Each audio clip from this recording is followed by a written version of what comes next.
On the second night around the campfire, well, I just sat on something that didn't feel what is that? bloomin' good. Anyway, It was a lit cigarette. we have to take some moments now to stop bellyaching and sort of clear the air, you know. We had a very good meal, our last meal. No, forget I said that. We had a good meal. We drank the rest of the water. We ain't thirsty at the moment. Never mind tomorrow, when we will be thirsty. But forget I said that. What we're going to do is give everybody a chance to say whatever they feel like, you know. I mean, this time let's just try to be heroes and cover stuff up and then sweep it under the rug. We're not very pleased about this, and if that damn plane ain't here tomorrow, I'm going to dig a freaking hole down to China to find water and take off my pants and wave them in the sky to attract some kind of a plane. You'll attract something. Well, hi, Reuben, that's the loudest I've ever heard you laugh. I feel like I've had a few drinks. Well, I Yeah. dug and I dug and I dug and I dug and I dug and I found sand and sand and sand, and then I found hard sand. Oh, it's been hard to be as decent as we've been. I mean, I think of what was that story where the boys got on the island and very soon they became savages, and one of the boys threw a boulder on that other one. What was it, Lord of the Flies? That's it. Yes, I was about to say the Lords of Flatbush, but that would have been told. No, that's when people were throwing rocks at each other in Brooklyn. Sometimes you have a terrible cross current of blockage noise. In a lower track too, boy. Now, come on, Oh, fella. Curtis. Ugh. Leave me some dignity. Yeah. Well, let's just spin the bottle there and go around the circle, and everyone can say what they think, or don't say what they think. I'll leave it up to you. You're on, Valerie. Oh. Well, I've come to a state of, I hate to say acceptance, because that sounds like I've given up, and I haven't, but I feel so numb. I'm not thinking in rational patterns. It doesn't even seem like the kids matter that much anymore. At the moment, I'm just thinking of myself and how I feel. And like that little track you made about this could be our last meal and our last water. Yeah, that's what happens when you say what's on your mind. Somehow, I'm thinking that, well, at least I'm comfortable for the moment. And I have a sort of dopey feeling of just, Hey, yeah, like yeah, I don't, yeah, yeah. you know, it's like I've worried and worried so much in my life, trying to solve one crisis after the other of some sort. But now I just feel like I can't do any more, and whatever happens, happens, and I've done my best. What else can any little gray donkey do, you know, but their best, and I've always done that.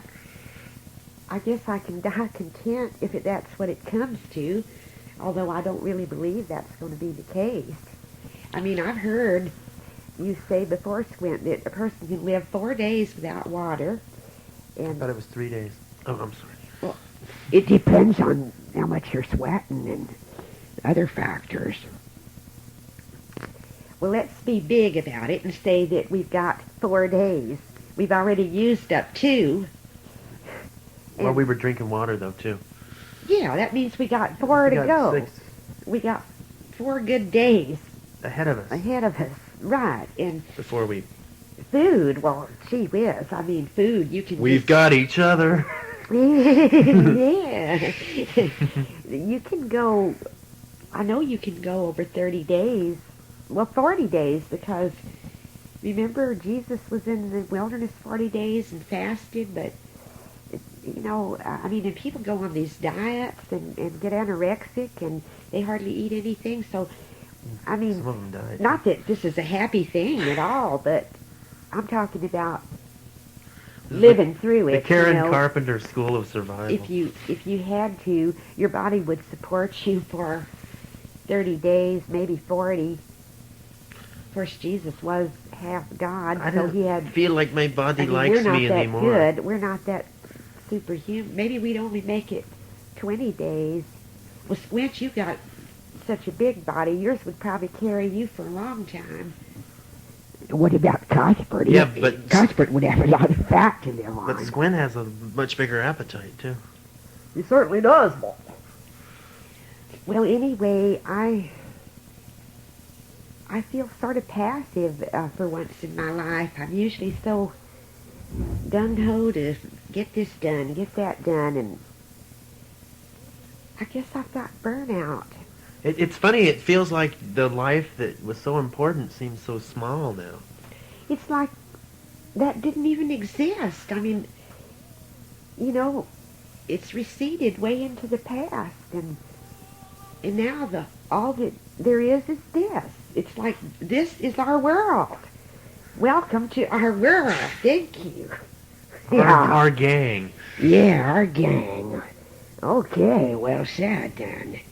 I guess it's you next, Margie. Oh, well, she's got a lot of truth in that, but I've been thinking a lot since my future's in doubt along with everyone else. I'm thinking a lot about my past and some of the unresolved things that I've done. I mean, I really try to be a good sport, and I never. I always try to be self-contained, and I never even ask anyone for anything. But there's still some unresolved things that I really wish I could do before anything terminates my existence. I was the one about my cousin being in a Serbian camp is one thing, but another problem that I have is I had a falling out with Wesley last. He didn't want me to go on this trip, and I said I'll be fine. I'll be, me. I'll be fine. No problem. I feel like a fool. Is what I feel like. But it weren't your fault. Well, Or mine neither. I know. You can't say what's going to happen, but I've also come to realities about I ain't young anymore. I always thought that I'd always be the perennial college girl, that always knows what's new and what's hip and You'll always be that to me, honey. ahead of their time and all of that. I feel really behind the time now. I don't know what's going on anymore.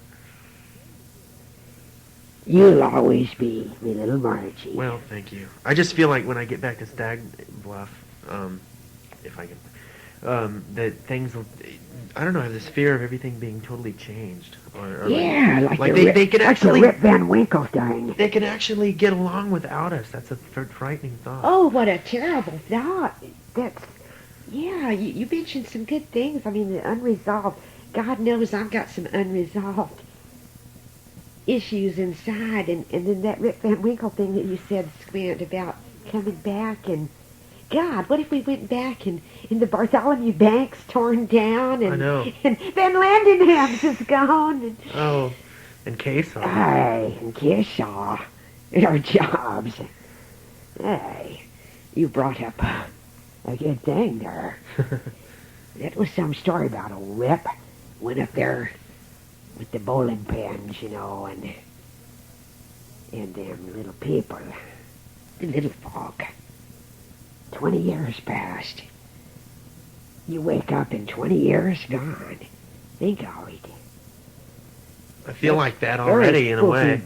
I feel kind of like that as it is because it seems like just a little bit, not that much long ago, you had just gotten there at the station and we were working and we were complaining about we didn't have any money and, that's 16 years ago. Yeah, the flight of time, the march of time is just... It's relentless. Almost unculpable, isn't it? And you know, when you have kids, it's like that too, because when you have kids, you're one step closer to being a grandparent. Yeah, I know. Flynn is 14 now. It seems like no time ago he was just a tiny baby, and Robin wasn't even born, and, well, you know. Yes, the relentless march of time. I'd rather talk about the march of dimes. Yeah, Get more money. Well. More money. Yeah, donate some money to the March of Dimes. Promise that, Curtis. Remember that time? Maybe that'll get us out of We there. went on that long, long walk for that. March of Dimes. I'll never forget that. Oh, and it was it was over 100 degrees that day, too. Yeah, and I did another one that time on a bat walking the San Francisco Bridge thing. Mm. Hey.